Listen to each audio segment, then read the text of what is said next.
Hallo liebe Zuschauer, im heutigen Video werden wir uns mit, nein, warte mal ein bisschen. Sorry for that, viewers. I think I got a little bit confused and spoke some German, which might be because the focus on this week's video is this. This here is correct. It's a Smart 4.2, which could essentially be described as a German Kei-Car. And now this here actually is called the Smart K, like the letter, and it was modified in order to fit the Japanese Kei-Car standards. Yes, these were sold in Japan around the early 2000s. So this is an actual German Kei-Car by law.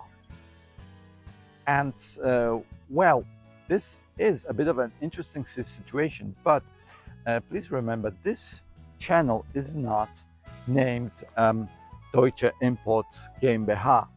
No, our primary focus, our bread and butter are JDMs. That is why we will have this here Smart compete against an actual Japanese Kei-Car in the form of this here Honda Beat. Yeah, and you already know this will be one tough race to win for the Smart. Let's do this.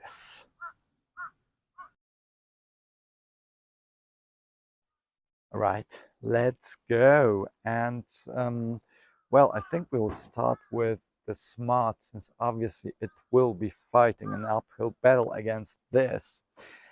So yeah, the Smart. As I just said, this was actually modified in order to fit in with the Japanese Kei-Car regulations. So it was made a bit narrower, since the European Smart was about 1.5 meters wide. Yeah, the Japanese version was narrowed to 1.47 meters, I think. Then it also has custom rear fenders, and then the tires were made narrower. Yeah, as you can see, these look just like Kei-Car tires. And what else? So the Smart is powered by a 598cc turbocharged engine, good for a total of around 55 horsepower, I think. Yeah, sounds exciting, doesn't it? Yeah. The funny thing is, the gearbox. So this one is actually semi-automatic, you might say. It has an automatic clutch, and the gearbox itself is a 6-speed Getrag. Yeah, you heard it right. So the basic 6-speed Getrag gearbox uh, are just the same as they are on the R34 Skyline GTR or the Mark IV Toyota Supra. Yeah, obviously I am joking, but the naming is the same. 6-speed Getrag, yeah. Funny. It is not just funny. It is interesting though to see a 6-speed gearbox in a tiny car like this. Yeah, but well, you have to remember this was made to be an economic city car. It was made to be tiny, to fit in a narrow city streets and so on. So and well, while we're at it, you have to keep this in mind too when talking about the Smart design, because well, you have to remember this was first released all the way back in '98. So yeah, okay, it does have a bit of a modern feel to it in an old-fashioned way. Yeah, it definitely looks like what it was supposed to be, a small economic city car. However, I think, well, it's really hard for me to say anything more about the design, because for me, and this is just my personal opinion, this looks like a mean of transport. Yeah, so this looks like a perfectly fine thing to use to get from A to B. However, I'd say for me, it does not really it does not really look like a car, like something that was made to drive, not transport, drive. Yeah. Okay, let's have a look on the inside. And well, obviously, the Smart is quite a bit taller than the Beat. Um, so the cabin actually is pretty spacious, I would say. Yeah. Let's have a closer look here. Hmm, it's not too bad, is it? No, I mean, it's spacious again, and I think even with my size, you could fit in perfectly well. There we are. Now, however, again, as it's with the design of the car itself, the interior doesn't really scream passion, yeah, and stuff like that. It's just perfectly fine. It looks functional, but I think that's about that. And well, another funny thing about the Smart is it's really funky. I mean, the engineers probably went out of the way to make this car as cheap, as economic as possible, which means things don't really work in here like they do on a normal car. For example, the you put the key in here, right back behind the shift lever, and then to start it, it's also a funny story. So, in order to start this car, as you can see, I can turn it to the on position, nothing happens. So in order to start the Smart, you have to go through a small ritual. First, you have to unlock the doors and then put the key in the ignition, and then you can start it up. There we go. Yeah. So now let's go for a small, short ride. Good. So I fix up the camera, and then let's go on a short drive. Here we go. And well, the surprising thing is you actually need to step on the accelerator pedal with some force to make the Smart move. Yeah, it is a little bit surprising. And as you can see, we are going through some rough terrain. However, the ride isn't too bad. No, actually, it's okay, I would say. Now let's try to climb this hill here. Can the Smart do it? Can it? Yes, it can. No, it's perfectly fine. There, finally some smooth surface.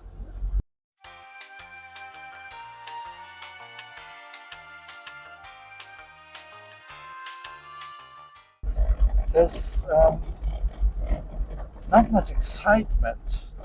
However, I think more than excitement, the correct word here would be there's no emotion to it. No, it just moves around. Again, since it was probably designed with doing this in mind, you cannot really blame it for it. No. Okay, there we go. Now, finally, let's have a look at the Smart adversary, shall we? Okay, so this was the Smart, and so now to the Beat. And well, starting with its looks, I think it might be a bit unfair to the Smart, but it has no chance of winning against the Beat in this department. Look at it. Yeah. I mean, we did a video on the Honda Beat quite a while ago, as you might remember. And so it was designed by Pininfarina. Yeah, the Italian designer behind some of the most beautiful Ferraris and such, and you can see it now when talking about the smart, whether its looks or the interior or the driving. It's not really all that emotional, right? It's sensible, I would say. Yeah, it makes pretty good sense. It's cheap, it's economic, it's small. Now this, even though it is a K car, so it is economic and whatnot, this is beautiful. This looks like a car. This is just astonishing. Yeah. And well, so the Beat, being a roadster coupe, is actually quite a bit longer than the Smart. Yeah, it's longer by more than half a meter, and you can see it when looking at those two.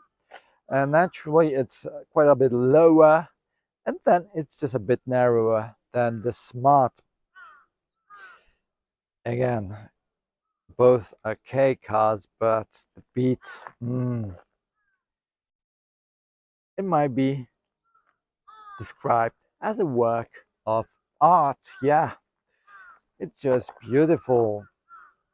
Again, I think I might be a bit unfair to the Smart, and my personal preferences might be taking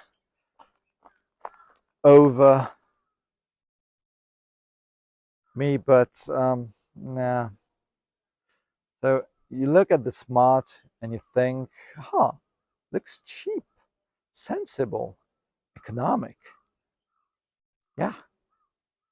You look at the Beat and you think it's just beautiful. It's amazing. It's kawaii. Yeah.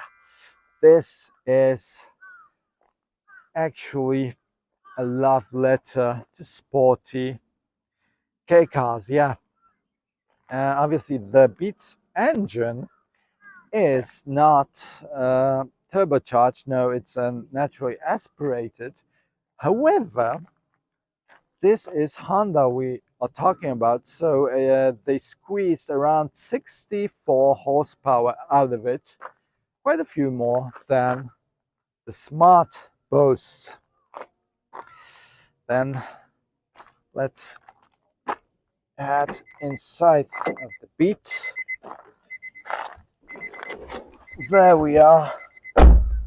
Obviously, with it being a roadster, it's a lot lower and it's a bit harder for me to get in, but it still doesn't feel too cramped. No, it's quite spacious. And then, as you can see, these original, very nice zebra striped seats and floor mats. They look really funky. They fit the early 90s. They fit this car. Again, it looks beautiful, but it's not really sharp as in a skyline-ish way. No, it's just kawaii. It's tiny sports car. Yeah. Okay, I think we might take the Beat for a drive too. Let me just set up the camera. All right, the camera is in place. Now let's do this. Let's have a short drive in the Honda Beat. And well, the Beat already does sound quite different to the Smart now, doesn't it? Yeah, it does. Okay, let's do this. There we go. And as I mentioned, while driving the Smart, the terrain here is a bit rough. And no, I have to say, the ride is quite a lot bumpier than it is in the Smart. Yeah, the Smart is definitely a smoother ride. Yeah.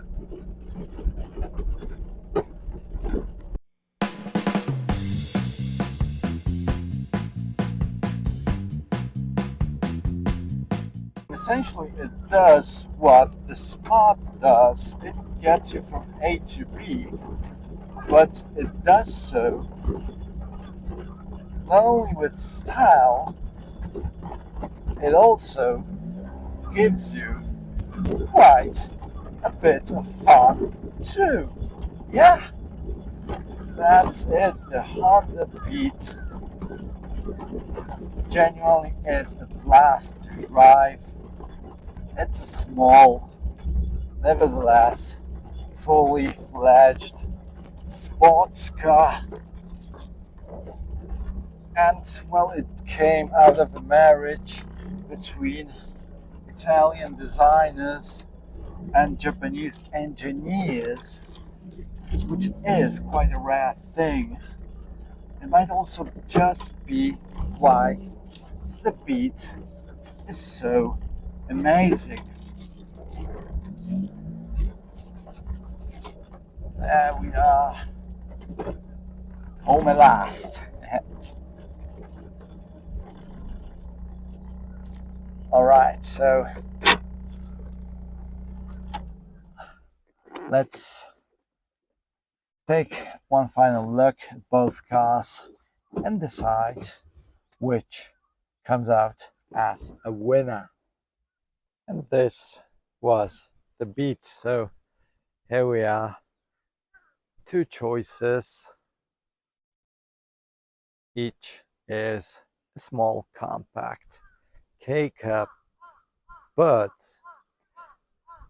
as I just mentioned, essentially the Beat does the same the Smart does.